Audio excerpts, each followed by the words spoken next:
pertama terkait dengan pengungkapan capaian output pada LKKL semester 1 di tahun 2024. Berdasarkan surat dari Dit APK terkait dengan LKKL semester 1 di 2024 ini ada tambahan penyampaian, yaitu terkait dengan capaian output sampai dengan semester 1 di 2024 mulai dari tingkat satker sampai dengan tingkat KL.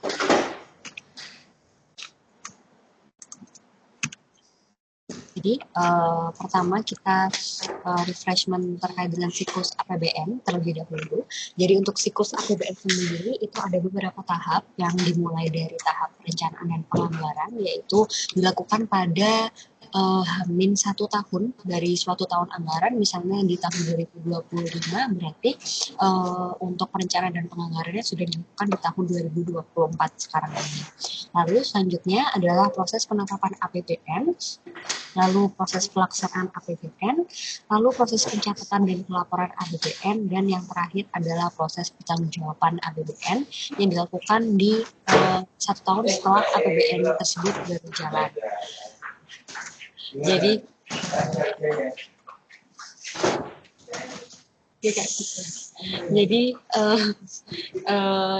proses yang sekarang ini, yang kemarin biasanya kalau misalnya 1 tahun anggaran itu ada di audited sekitar di bulan Maret sampai dengan April untuk penyampaian pertanggungjawaban di tahun 2023 atau tahun sebelumnya.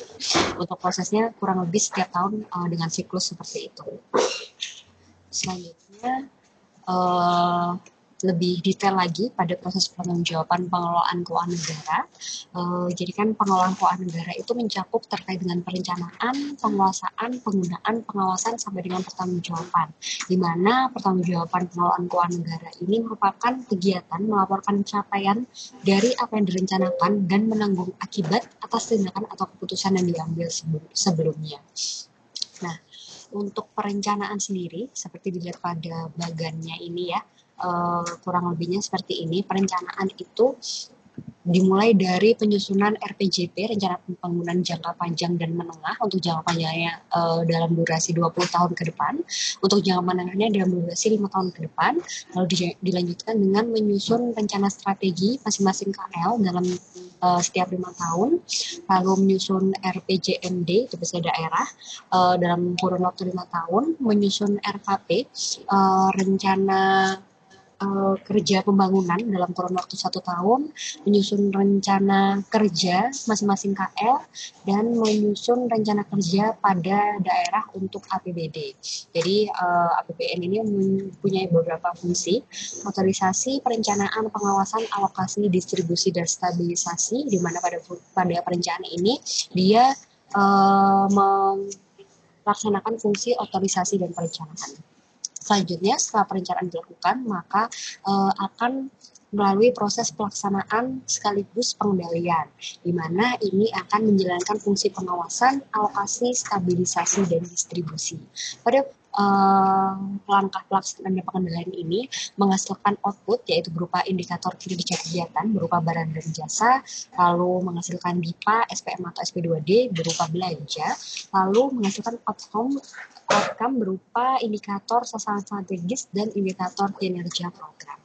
Nah, pada proses terakhir dari perencanaan, pelaksanaan, pengendalian, itu ada proses pertanggungjawaban, di mana yang pertama itu ada penyampaian LK, di mana itu merupakan bentuk pertanggungjawaban pelaksanaan APBN, dan juga menyampaikan RKAKL, merupakan penyatuan sistem akuntabilitas kinerja dan sistem penganggaran. Ini biasanya menyusun laporan kinerja dari tingkat satker sama dengan tingkat paling atas di Kementerian Lembaga.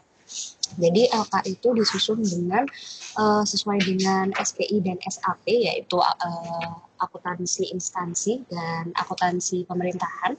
Lalu pertanggungjawabannya itu harus mengampilkan laporan keuangan dan laporan kinerja. Jadi memang itu merupakan satu kesatuan ya untuk laporan keuangan dan kinerja, untuk bisa mengecek apakah belanja yang dilakukan itu sudah efektif dan efisien. Lalu di mana LK dan LKJ ini pada tingkat KL itu akan disampaikan kepada DPR. Nah, apa-apa saja contoh kinerja APBN itu biasanya bisa dilihat dari hasil laporan kinerja dan laporan keuangan itu apakah angka pada capaian makroekonomi itu sudah sesuai dengan perencanaan, lalu apakah tingkat inflasi sudah sesuai dengan yang diharapkan, yang diperhitungkan di tahun anggaran sebelumnya, lalu melihat kinerja tingkat kemiskinan, terus tingkat pengangguran secara terbuka, lalu menghitung juga indeks pembangunan manusia dan menghitung rasio Gini, di mana perhitungan angka-angka tersebut pastinya akan digunakan sebagai perhitungan kerangka ekonomi makro dalam tahun-tahun berikutnya.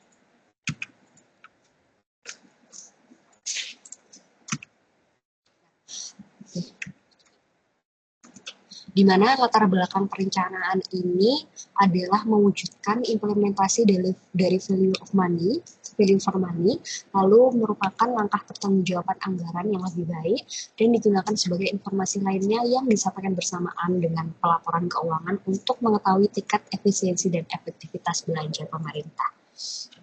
Jadi fungsinya laporan keuangan bukan hanya sebagai administrasi saja, tapi memang dijadikan sebagai benchmark untuk perhitungan perekonomian di tahun-tahun berikutnya.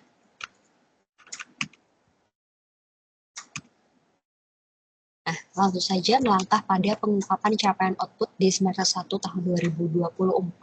Jadi berdasarkan surat Dirjen Perbendaharaan, KL memastikan seluruh satker telah melaporkan dan mengungkapkan capaian output atas pelaksanaan anggaran dan pencapaian output per fungsi dalam CLK pada LKKL. Jadi dimulai dari tingkat paling kecil di tingkat satker atau apa, lalu disampaikan secara berjenjang bertingkat sama dengan tingkat KL. Untuk mekanisme pelaporan anggaran, realisasi anggaran, target dan realisasi rincian output di tahun 2024 pada LKKL itu yang pertama adalah melakukan identifikasi pada setiap RO dan alokasinya yang terdapat pada database RKKL dan DIPA yang telah ditetapkan menjadi bagian dari prioritas nasional tahun 2024. Jadi untuk datanya sendiri pasti akan menyesuaikan pada masing-masing KL jika ada prioritas nasionalnya di tahun 2024. Lalu terhadap RO tersebut yang diklasifikasikan sebagai bagian dari anggaran PN di tahun 2024, KL memastikan bahwa telah dilakukan proses tagging secara akurat atas anggaran pada masing-masing satker pelaksana PN tersebut. Jadi ini ada di level KL ya untuk tagging anggaran PN ini. Lalu setiap satker telah melakukan input data target output dan capaian output secara akurat dan memvalidasi melalui aplikasi Sakti. Ini biasanya yang dimonitoring juga dari PDMS ya. Jadi memang berjenjang mulai dari tingkat satker sampai dengan pusat itu pasti datanya akan harusnya sesuai ya. Jadi kenapa harus di tingkat satkernya sudah sesuai karena memang data pada tingkat paling rendah, paling kecil yaitu tingkat satker itu pasti akan mempengaruhi data di tingkat paling atas.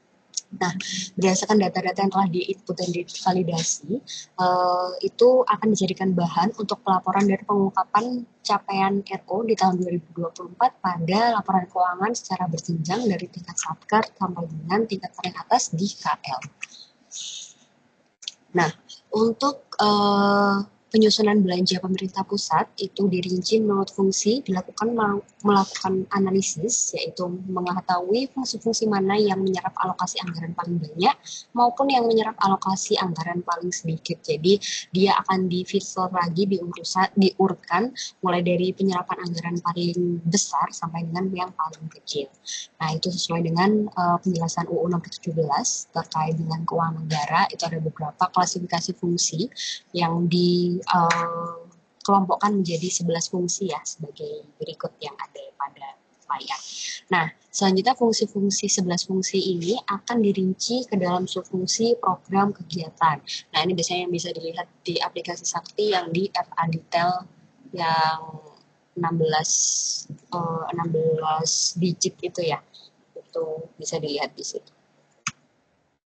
Nah, ini contohnya pada level tiap-tiap level ya, ada level satker, level unit organisasi, dan level KL untuk bagaimana bentuk contoh laporan kinerja satuan kerja di tahun anggaran 2024 semester 1. Nah, untuk satker sendiri ini bentuknya seperti ini ya, menampilkan kegiatan, rencana output, lalu membandingkan belanja dan keluarannya. Seperti itu, untuk melihat efisiensi dari belanja yang dilakukan, apakah sesuai dengan uh, kalau anggaran mungkin hanya melihat angka ya, itu untuk capaian output ini melihat fungsi dari belanjanya itu juga ya, apakah memang belanjanya itu sudah sesuai dalam rangka mendukung prioritas nasional tersebut. Baik, mungkin untuk refreshment akuntansi cukup sekian. Apakah ada pertanyaan ataupun tambahan informasi dari Bapak ataupun rekan-rekan?